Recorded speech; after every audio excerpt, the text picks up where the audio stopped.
Alhamdulillahil bari'il hadi ila bayan mahyan rasyad. Amantu arbaban muhawar sama syamsal bayani fi suduri ulama. Asyhadu an la ilaha illallah wahdahu la syarika lah wa asyhadu anna Muhammadan abduhu wa rasuluh. Ayyuhal hafizun ittaqullah haqqa tuqatih wa la tamutunna illa wa antum muslimun. Qala Allah Ta'ala fi kitabihil karim. A'udzu billahi minasy syaithanir rajim. Ya ayyuhalladzina amanu taqullaha wa qulu qawlan sadida. Innallaha wa malaikatahu yusholluna 'alan nabi. Ya ayyuhalladzina amanu shallu 'alaihi wa sallimu taslima. Allahumma shalli 'ala Muhammad wa ala alihi wa sahbihi wa sallim, amma ba'd. Setelah kita memanjatkan puji syukur kehadirat Allah Subhanahu wa taala, rahmat beserta salam semoga tetap dicurahkan kepada junjungan kita yang mulia Nabi besar Muhammad sallallahu alaihi wasallam, juga kepada para keluarganya, para sahabatnya, para tabi'in, tabi'in, bahkan sampai kepada kita semua yang berusaha melaksanakan seluruh perintahnya dan menjauhi larangannya, termasuk dengan jalan melaksanakan sholat Jumat pada siang hari ini. Mudah-mudahan kita semua mendapatkan syafaatnya nanti pada hari kiamat.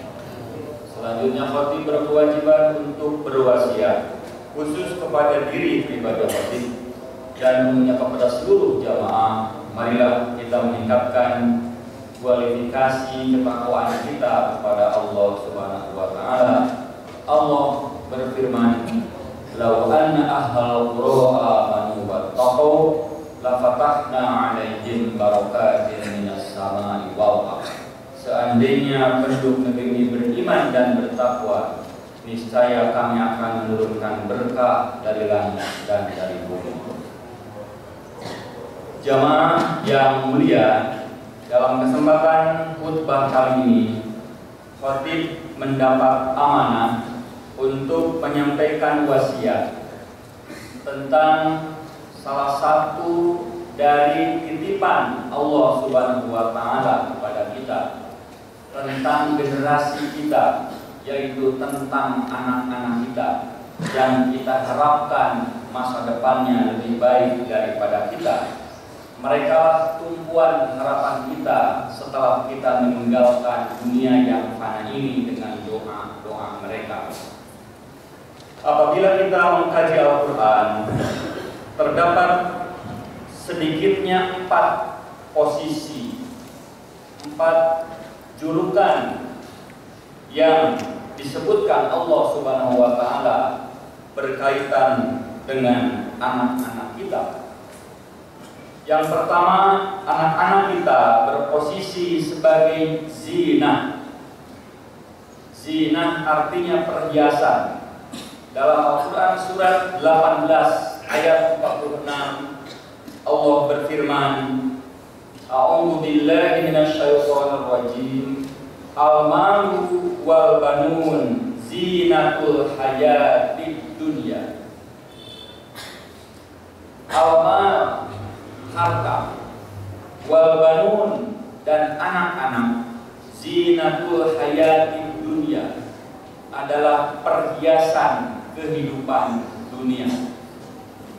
Di dalam awal-awal surat Al-Quran disebutkan bahwa kehidupan dunia ini memang diisi dengan berbagai perhiasan. Zuyyina lin-nasi hubbus syahawati minan nisa wal banin wal qanatiril muqantarati minadh dhahabi wal fiddah. Jadi Allah menyatakan bahwa salah satu perhiasan kehidupan di dunia ini adalah anak-anak. Jadi berbahagialah kita semua yang telah dianugerahi oleh Allah Subhanahu wa taala berupa anak-anak, sebab anak-anak adalah perhiasan kehidupan kita, perhiasan rumah kita. Yang kedua, Allah menyebutkan, menginformasikan bahwa anak-anak itu menjadi peneguh bagi para orang tua. Allah menyatakan wa amdadnakum bi amwali wa banin. Kami telah meneguhkan kalian, kami telah perkuat kedudukan kalian, kami telah kuatkan jiwa-jiwa kalian dengan apa? Bi amwali, dengan berbagai harta, wa banin, dan anak-anak. Tidak sedikit orang tua yang malas untuk bekerja, tetapi begitu melihat anaknya, semangatnya tumbuh kembali.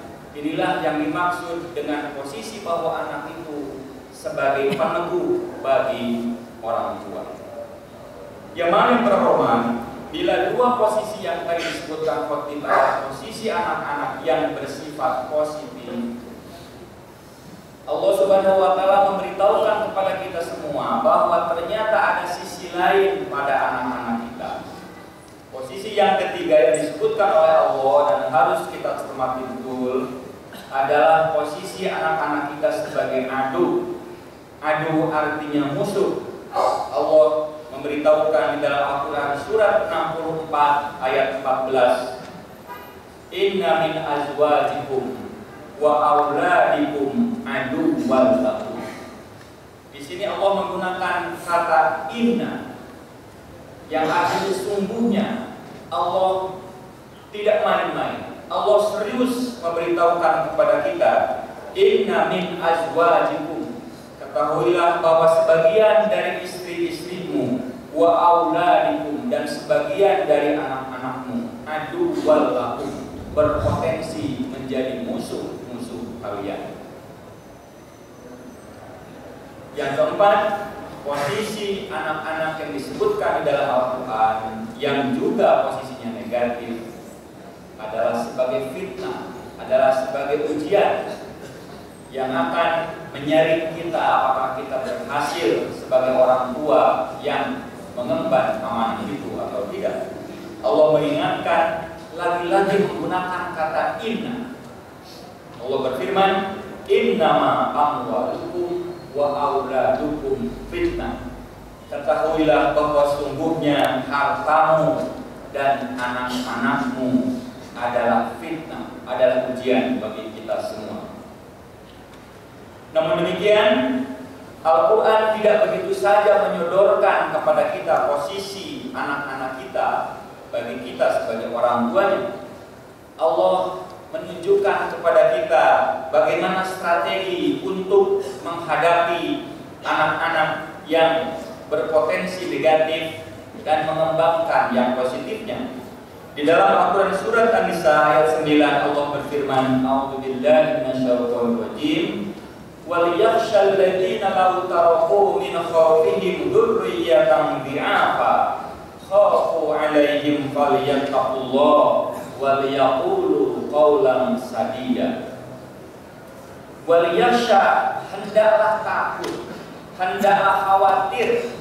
Kita tidak boleh terlena, kita tidak boleh merasa enak-enakan saja dengan memiliki anak-anak. Alladzina law taraku min khalfihim dzurriyyatan dhi'afa. Siapa yang harus khawatir itu? Yaitu orang-orang tua yang kalau meninggalkan anak-anaknya, anak-anaknya akan menjadi keturunan yang lemah. Dzurriyyatan dhi'afa. Kita harus cemas, kita harus khawatir kalau anak-anak kita menjadi generasi yang lemah. Kata Allah, fattaqullaha wal yaqulu qawlan sadida. Solusinya adalah bertakwalah kepada Allah. Tingkatkanlah ikatan kita supaya lebih kuat dengan Allah Subhanahu wa Ta'ala. Wal yaqulu qawlan sadida, dan berbicaralah dengan pembicaraan yang benar. Jangan sekali berbicara dengan pembicaraan yang tidak baik kepada anak-anak kita. Sebab pembicaraan yang benar akan menguatkan jiwa-jiwa mereka. Pembicaraan yang salah, pembicaraan yang keliru, pembicaraan yang menipu akan melemahkan jiwa-jiwa mereka. Yang kedua, pesan Allah Subhanahu wa Ta'ala kepada kita semua berkaitan dengan anak-anak. Disebutkan dalam Al-Quran, ya ayyuhalladzina amanu la tulhikum amwalukum wa la dzikrillah wa man yaf'al dzalika fa ulaika humul khasirun. Ya ayyuhalladzina amanu, hei orang-orang yang beriman, la tulhikum, janganlah mencelakakanmu siapa atau apa. Yang pertama, amwalukum. Tidak sedikit orang yang sudah bersusah payah mencari harta, tapi hartanya membuat dia celaka. Wala auladukum, dan jangan pula anak-anakmu mencelakakanmu. Angzikrillah, dan janganlah harta dan anak-anak kita menjauhkan kita dari zikir kepada Allah Subhanahu wa taala. Wa man yaf'al dzalika fa ulaika humul khasirun. Barang siapa yang berbuat demikian, barang siapa yang terlena dengan anak-anak dan harta sehingga menjauhkan kita dari zikir kepada Allah, fa ulaika humul khasirun. Itulah orang-orang yang rugi. Strategi berikutnya yang diberitahukan Al-Quran adalah wa'mur ahlaka bis-shalah. Suruhlah anak-anakmu, keluargamu untuk melaksanakan sholat. Wasbir 'alaiha, dan bersabarlah ketika menyuruh keluarga kita, anak-anak kita, istri kita untuk sholat. Sebab menyuruh mereka sholat itu tidak semudah membalikan telapak tangan, tidak semudah menghidupkan lampu. Kita berhadapan dengan berbagai tantangan. Kadang-kadang sekali, dua kali tidak manjur, harus berpuluh-puluh kali, bahkan beratus-ratus kali.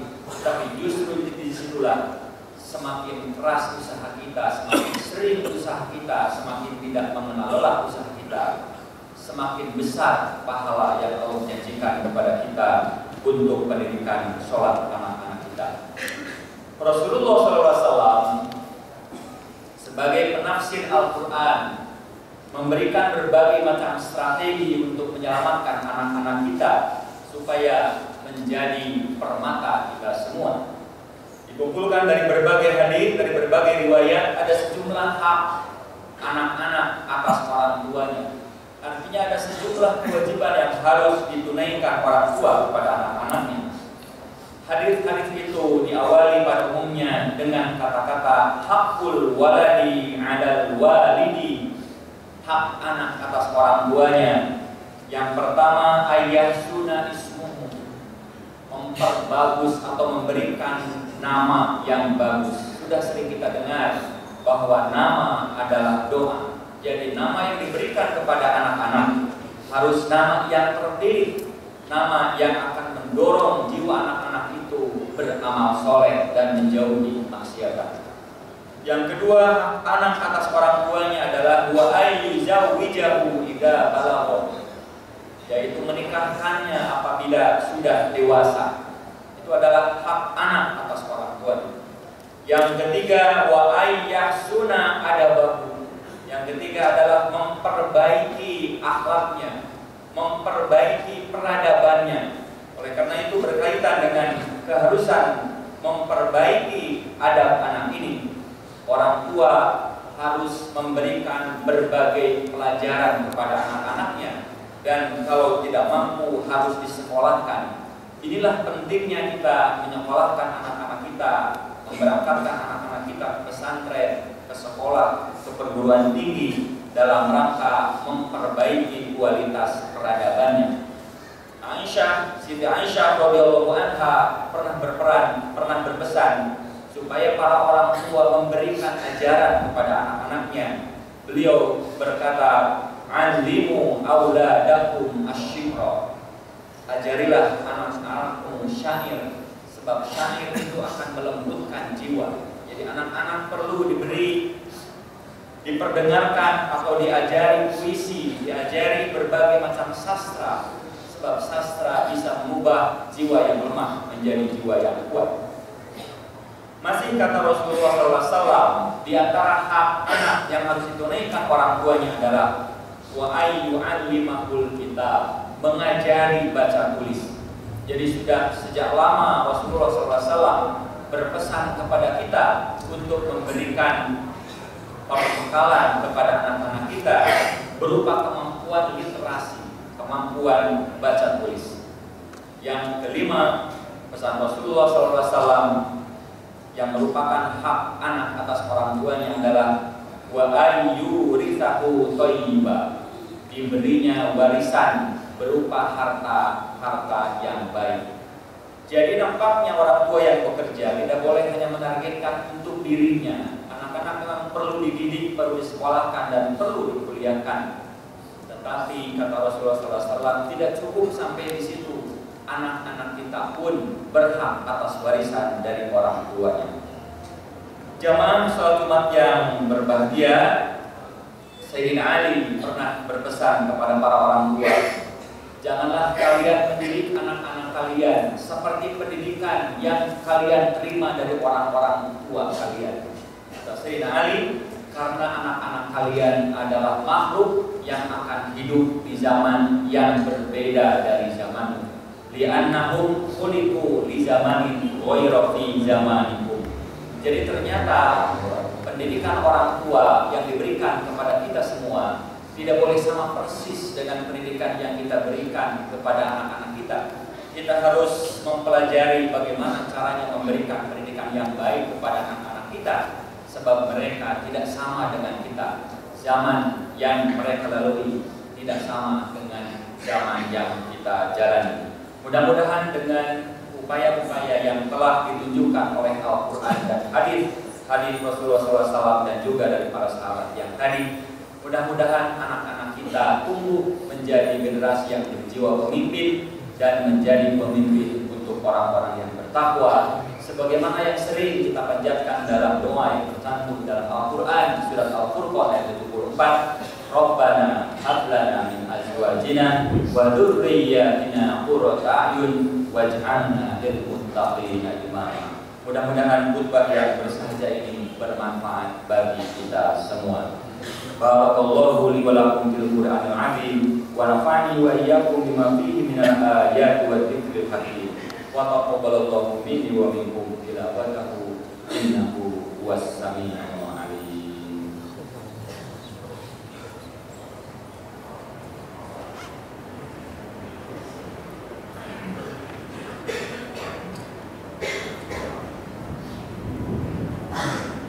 Alhamdulillah Rabbil Alamin, wassalatu wassalamu ala ashrafil mursalin wa ala alihi wa sahbihi ajma'in.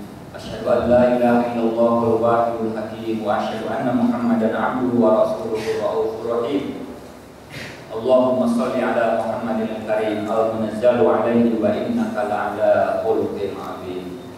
Jamaah salat Jumat yang berbahagia, kita semua yang hadir di sini sudah menikah dan memiliki anak.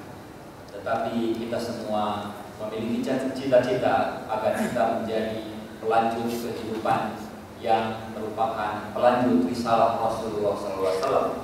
Oleh karena itu kita harus berharap, berdoa kepada Allah Subhanahu Wa Taala.